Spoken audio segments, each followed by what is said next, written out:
Could a streetcar be in your commuting future? Deputy Mayor Alicia Glen joins us to discuss the de Blasio administration's new mass transit idea. Welcome back to Inside City Hall. In tonight's Friday conversation, we're delving deeper into Mayor de Blasio's vision for the 5 boroughs that he laid out last night during the State of the City address. The mayor says that his priorities will include fighting homelessness, making our city more affordable, and prioritizing safety. But he also discussed some ambitious proposals, including a streetcar that would connect parts of Brooklyn and Queens. Joining me now to talk more about it, we've got a top city official. Alicia Glen is the Deputy Mayor for Housing and Economic Development. Welcome back to the program. Good to see you. Thank you. Nice to see you. The Brooklyn-Queens connector. Yes. Going from Brooklyn to Queens has always been a challenge. Yes. For most of my life, we've been stuck with the G train, yes. And that didn't work for the most part. Or you could ride all the way through the city, or drive, or take a cab, or do something else. A couple of bus lines, they've gotten a little bit better. Why this?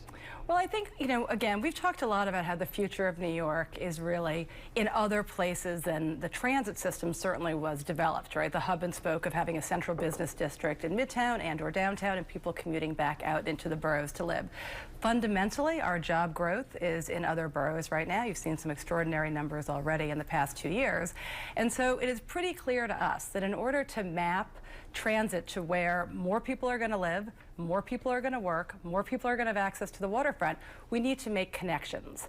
And that strip, that roughly 16-mile corridor from Astoria all the way out to Sunset Park, is really where the action is. Almost 500,000 people live and work there today.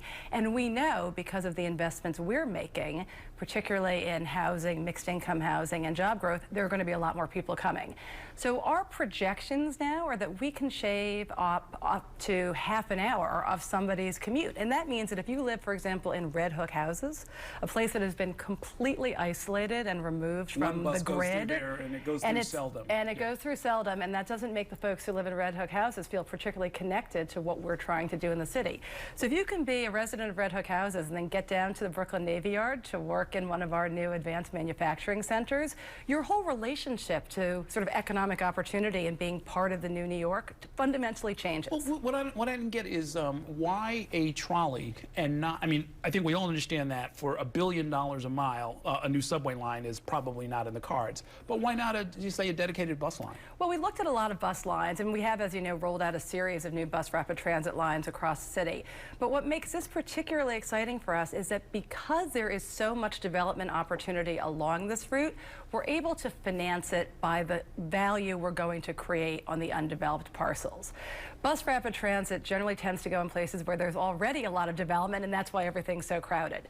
Here we're going to be able to both help existing residents and businesses get connected to each other while also stimulating new development along the corridor in places that really should and can accommodate additional development. And that allows us to create the financing mechanism to pay for the streetcar. It's also much faster than a bus.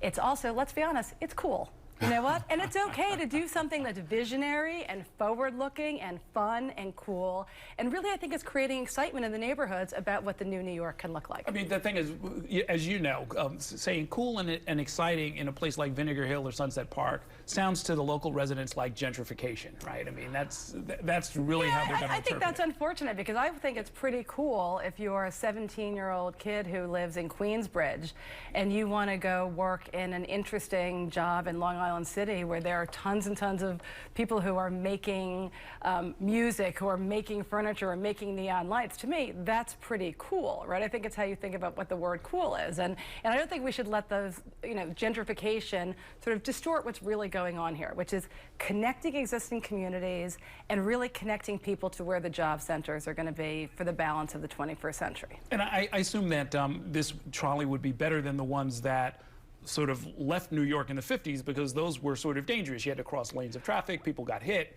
Right. You've got something a little better in mind, I would hope that our technology and our sense of safety has improved over the past 75 years. Yes, and they're not actually trolleys. It is a streetcar. It's going to be 2 cars. That's pretty sleek. And it will have a dedicated right-of-way for the vast majority of the route. Not all of the route. We are building in one of the oldest cities in North America. Yes. And we have to be realistic about some of the engineering challenges. But it will be safe. It's 100% powered electric, so it's sustainable. And it will be fantastic in terms of the rider experience.